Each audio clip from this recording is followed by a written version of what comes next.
रागादिरोगान् सततानुसक्तान् शेषकाय प्रसूतान् शेषान् उत्सुक्य मोह और अतिदान जगानाम यो पूर्व वैद्य नमस्तस्तु तस्मै। नमस्कार मित्रों, मैं वैद्य राजदीप पाढेर नागदादी चिकित्सक समूह वती आप सबका स्वागत करता हूं।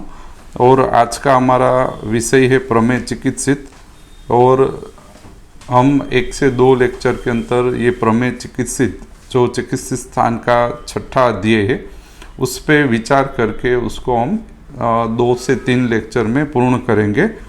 तो जो प्रमेय चिकित्सित है वहाँ पे यदि प्रथम सूत्र पे महर्षि आत्रेय और अग्निवेश उसके संवाद के साथ प्रमेय चिकित्सित का निरूपण शुरू होता है, तो प्रमेय चिकित्सित के अंतर्गत विषयों को देखने से पहले हमारे पास सुराणी साहिब का जो संकलन है प्रमेय चिकित्सित का, उसका हम पहले पठन करेंगे और उसके बाद हम जो हमारी चरक संहिता के अंतर्गत प्रमेय चिकित्सित का वर्णन है उसके बारे में हम देखेंगे। तो ये जो प्रमेय है यह धात्वाग्नि आश्रित व्याधि संग्रह के अंतर्गत प्रमेय का विस्तार आता है, यानी कि प्रमेय धात्वाग्नि मांद्य पूर्वक उत्पन्न होने वाली व्याधि प्रकृति है। यह शाखा मार्ग के अंतर्गत आने वाला रोग संग्रह है।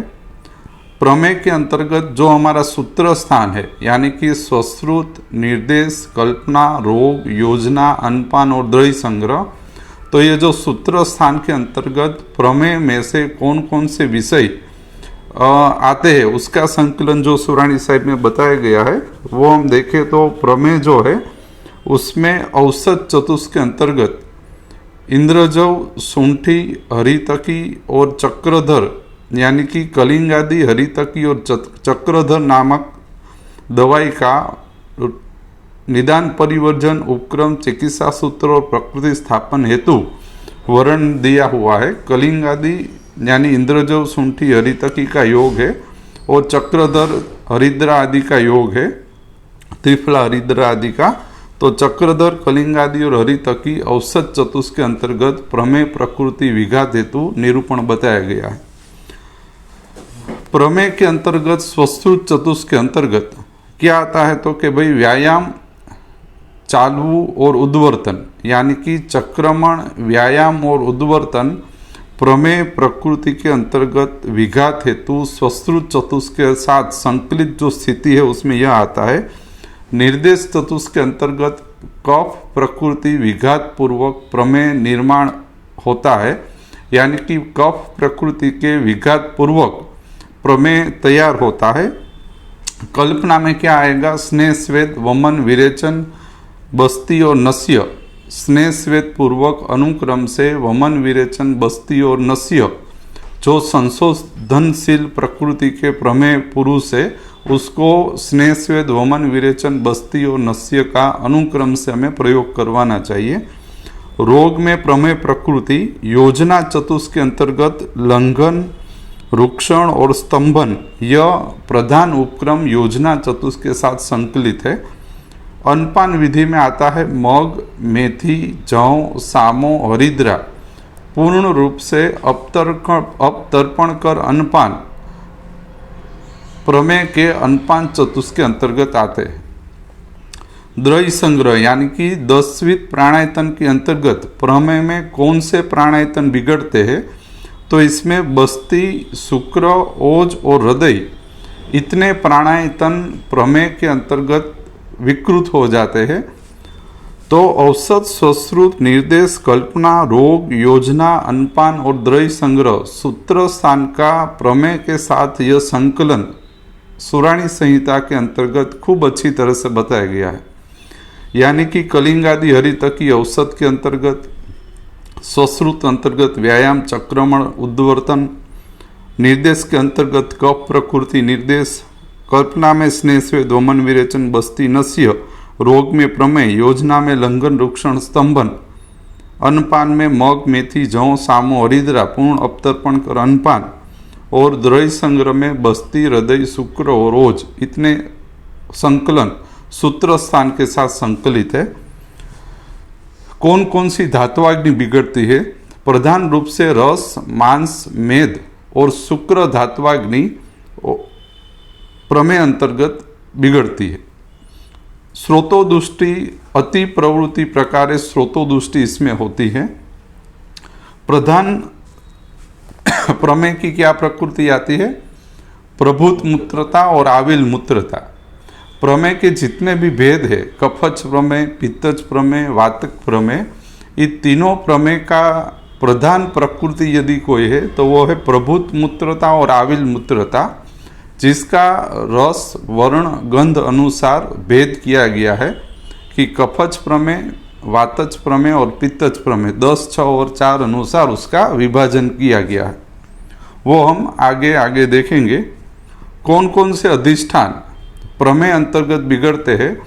तो कुल रूप से रस, मांस, मेद, वसा, मज्जा, अस्र, शुक्र, अंबु, लसिका, ओज और त्रिदोष प्रधान रूप से अधिष्ठान के रूप में कफच, पित्तज और वातज प्रमेय में इतने अधिष्ठान भाग लेते हैं।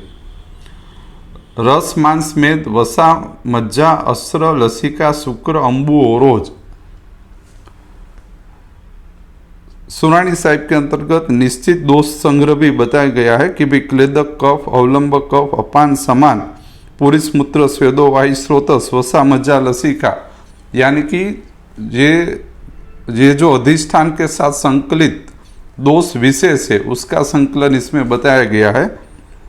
समुत्थान बताया गया है कि प्रमेय 3 दोष से उत्पन्न होता है, लेकिन विशेष कफ प्रकृति विघात से शरीर के अंतर्गत शैथिल्य पूर्वक मांस, मेद, रस आदि उदक वर्गीय धातुओं में दूषणीकरण से क्लेद को बिगाड़ने के पूर्वक प्रमेय उत्पन्न होता है, जो क्लेद विसर्जन के साथ जुड़ी हुई बस्ती में अति प्रवृत्ति पूर्वक प्रमेय उत्पन्न करता है।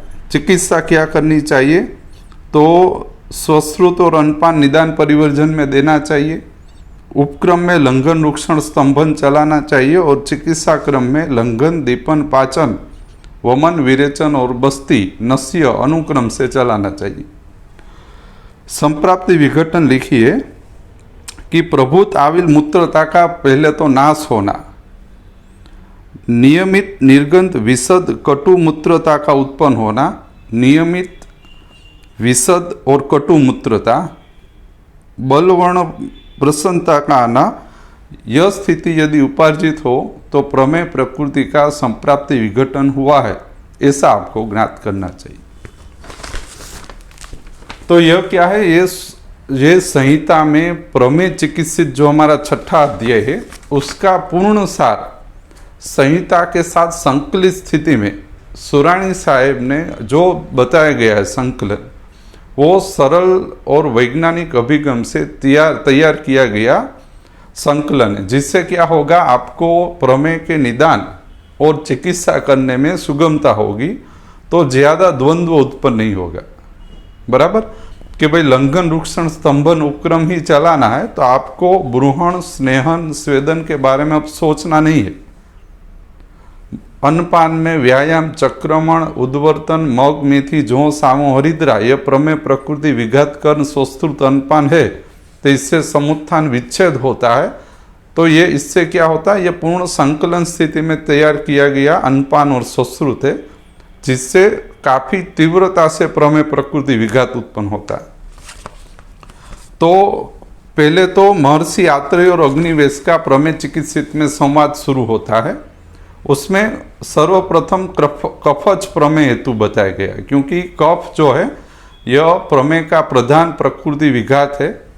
सभी जो दूष्य है वो कफ प्रधान दूष्य है, क्लेद भी कफ प्रधान है, और उसकी विकृति के कारण कफच प्रमेय का प्रथम इसमें हेतु बताया गया है।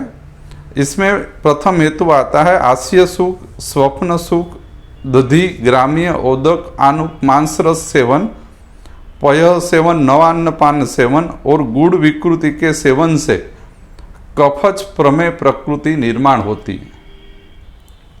आस्य सुख, स्वप्न सुख, दधि, ग्राम्य, ओदक, आनुप, मांस, पय, नवान, गुड़ विकृति। कफच प्रमेय 10 प्रकार के हैं। जलोपम इक्षु रसोपम, शुक्ल में, सांद्र में, सशुक्र में, शिशिर में, सन्नय में, लाला में, वालुका में, सांद्र में और सांद्र प्रसाद में, ये 10 प्रकार के कफच प्रमेय है और ये 210 साध्य प्रमेय कहा गया, क्योंकि यह हमारे जो उपक्रम और चिकित्सा को ज़्यादा अच्छी तरह से योग्य करते हैं, इसीलिए यह साध्य है। पित्तज प्रमेय के 6 प्रकार बताए गए हैं, वो भी हम आगे देखेंगे, लेकिन यह प्रधान रूप से कफज प्रमेय 10 प्रकार के और साध्य है। कौन कौन से अधिष्ठान प्रधान बिगड़ते हैं, तो कि मेद, मांस, शरीरस्य क्लेद, कफ दूषित होने के पूर्वक बस्तीगत प्रदूषण करके कफज प्रमेय उत्पन्न करते हैं। यानी बस्ती जो है उसका कार्य क्या है? बस्ती क्या करती है?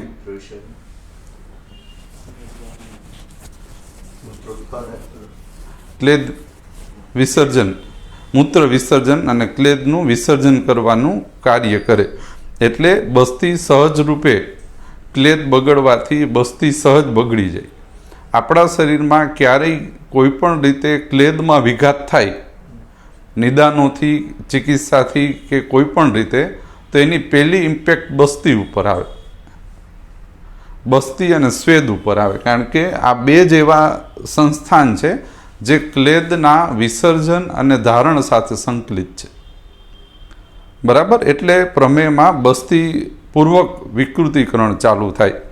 પિત્તજ પ્રમેયમાં હેતુમાં એવું બતાવ્યું જ કે પૈતિક નિદાનોના સેવનથી ઉત્પન્ન થાય। સરળ આટલું જ નિરૂપણ છે।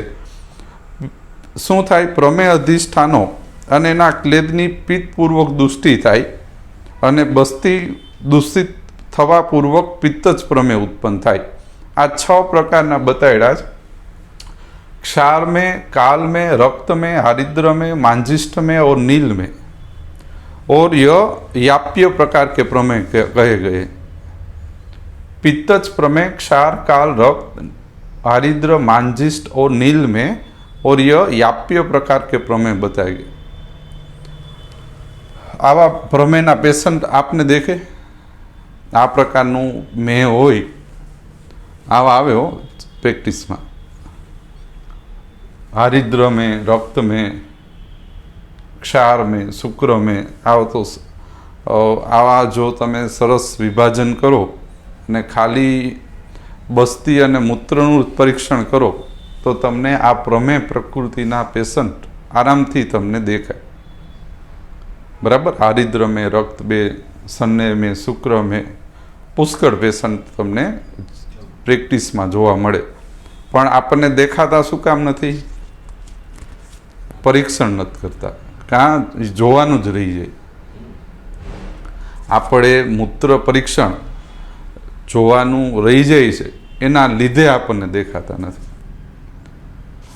तमारी पासे घणा एवा पेशेंट हशे के जेने हरिद्र में तो बहु स्थिति कॉमन छे,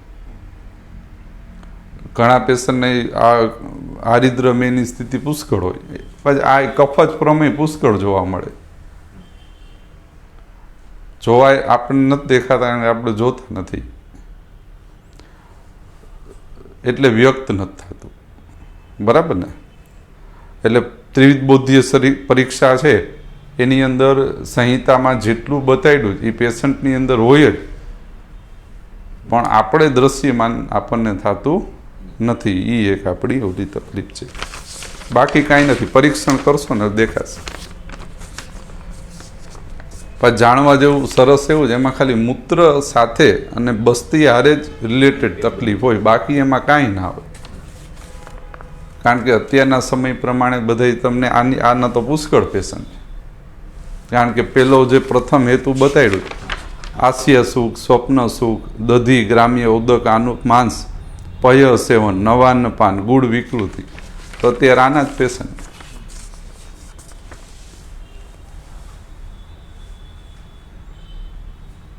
આ ગોહિલ સાહેબ કહેતા કે જેટલી હોસ્પિટલો છે કઈ રીતે જમી જમીને ભરાણી, ખાઈ ખાઈ વધુ પડતું જમી જમી આડું હવડું જમી જમીને હોસ્પિટલો ભરાઈ ગઈ। ભૂખો માણસ ઘડીકમાં માંદો પડે નહીં, બરોબર ને? તો આ તો શું છે, સંતર્પણ અને અતિ માત્ર સનવાળા. આમાં કંઈ વિચારવાનું જ નથી. બરોબર ને? વાતિક પ્રમેય હેતુ બતાડ્યા. ક્ષીણે શું દોષ ક્ષીણ થવાથી વાત પ્રકોપ થાય. અને આ વાત શું કરે? હવે જો સંકલન આમાં કામ આવે. વાત એના સામાન્ય અધિષ્ઠાનોમાં ગતિ કરે. આપણા શરીરની અંદર ઉદક વર્ગીય ધાતુ, વાત વર્ગીય ધાતુ અને આગ્નેય પિત્ત વર્ગીય ધાતુઓનું સરસ વિભાજન છે. જેમ કે રક્ત છે, સ્વેદ છે, એ પિત્ત અને આગ્નેય વર્ગીય છે. રસ, માંસ, મેદ, લસિકા કફ વર્ગીય અને ઉદક વર્ગીય ધાતુ છે. તો આમાં શું થાય? ક્ષીણેશુ દોષ વાત કોપ થાય અને ગંભીર ધાતુ અસ્થિ, મજ્જા, ઓજ અને વસાગત વિદુષ્ટ કરે ક્લેદને અને વાતિક મેં ઉત્પન્ન કરે. પોતાની સામાન્ય ધાતુ અસ્થિ, મજ્જા, ઓજ ને બગાડીને વાતિક મેં ઉત્પન્ન કરે. આ 4 પ્રકારના છે ને, બધા અસાધ્ય છે. વસા મેં, મજ્જા મેં, હસ્તી મેં અને મધુ મેં અસાધ્ય પ્રકારના મેં છે. બરાબર? આ તમને જોવા મળે. વસા, મજ્જા, હસ્તી ને મધુ અસાધ્ય શ્રેણીનું છે. પ્રમેય કે દોષ ઓર દુષ્ય 13 બતાડ્યા. 3 દોષ અને બીજા 10 આવે છે રસ, મેદ, માંસ, અસ્ર, શુક્ર, અંબુ, વસા, લસિકા, ઓજ અને મજ્જા. બરાબર? કફ, પિત્ત અને વાત જ પ્રમેયના મિશ્ર દુષ્યો કરીને 13 દોષ દુષ્ય બતાડ્યા પ્રમેયમાં. નામકરણ આપ્યું છે કફજ, પિત્તજ અને वातज में एना पूर्वरूप प्रमेय के पूर्वरूप बताए गए हैं।